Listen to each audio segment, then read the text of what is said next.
बहुत समय पहले की बात है। एक आदमी बुद्ध से शिक्षा पाना चाहता था, लेकिन एक बहुत बड़ी समस्या यह थी कि वो आदमी एक बदनाम चोर था और उसने काफी बड़ी बड़ी चोरियां की थी।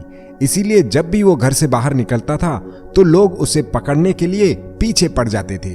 एक दिन वो आदमी छुपते छुपाते उस आश्रम के मुख्य द्वार तक पहुंच गया जहां पर बुद्ध रहा करते थे। मुख्य द्वार पर पहुंचने के बाद चोर ने सोचा कि अगर मैं इस द्वार से अंदर जाऊंगा तो मैं पकड़ा जाऊंगा। इसीलिए वो आश्रम के पीछे वाले द्वार से अंदर जाता है, क्योंकि इस द्वार पर बहुत ही कम लोगों का आना जाना था।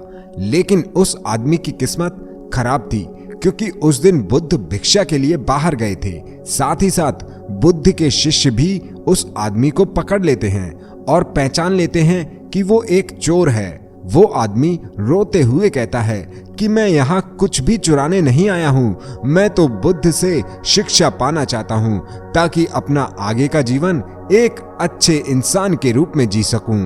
तभी एक शिष्य पूछता है कि अगर तुम सचमुच कुछ चुराने नहीं आए थे और बुद्ध से शिक्षा पाना चाहते थे तो तुम प्रमुख द्वार से क्यों नहीं आए, चोरों की तरह पीछे से क्यों आए? आदमी कहता है कि मैंने आज तक बहुत चोरियां की हैं, इसलिए लोग मुझे पसंद नहीं करते और मैं सामने के द्वार से आता तो वो मुझे पकड़ लेते और मैं कभी बुद्ध से नहीं मिल पाता। इसीलिए मैं सामने के द्वार से न आकर पीछे के द्वार से आया हूँ। शिष्यों ने उसकी एक भी बात नहीं मानी और उसे आश्रम के एक दूसरे गुरु के पास लेके जाते हैं। गुरु काफी विद्वान था और वो लोगों को देखकर ही उनके पिछले जन्मों के बारे में पता कर सकता था। जब गुरु को सारी बात शिष्यों ने बताई तो वो आदमी के पिछले जन्मों के बारे में पता करने के लिए आंखें बंद करके ध्यान लगाता है।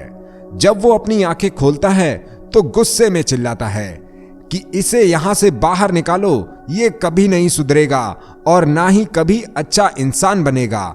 मैंने ध्यान में इसके पिछले 100 जन्मों को देखा है, हर जन्म में ये एक पापी और बुरे काम करने वाला ही था।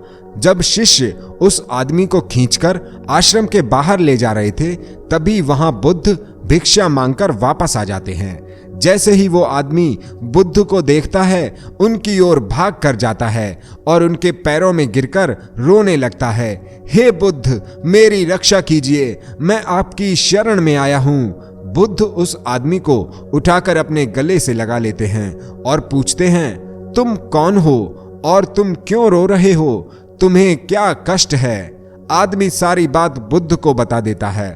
बुद्ध गुरु से कहते हैं कि आपने सिर्फ इसके पिछले जन्मों को देखा है, इसके भविष्य को नहीं देखा कि ये आगे अच्छा इंसान बनेगा या नहीं।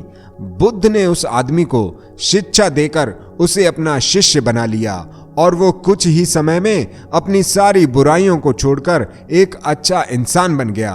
दोस्तों, अगर हम अपने जीवन में देखें तो ये पाएंगे कि कई ऐसे इंसान हैं जो बुराई का रास्ता छोड़कर अच्छे बने हैं। अच्छा या बुरा इंसान कोई जन्म से नहीं होता, ये तो परिस्थितियां ही हैं जो इंसान को बुरे कर्म करने के लिए मजबूर करती हैं। अगर गलत इंसान को एक मौका दिया जाए तो वह भी अच्छा इंसान बन सकता है। इसीलिए हमें कभी भी किसी के पिछले कर्मों को देखकर उसके भविष्य का अनुमान नहीं लगाना चाहिए।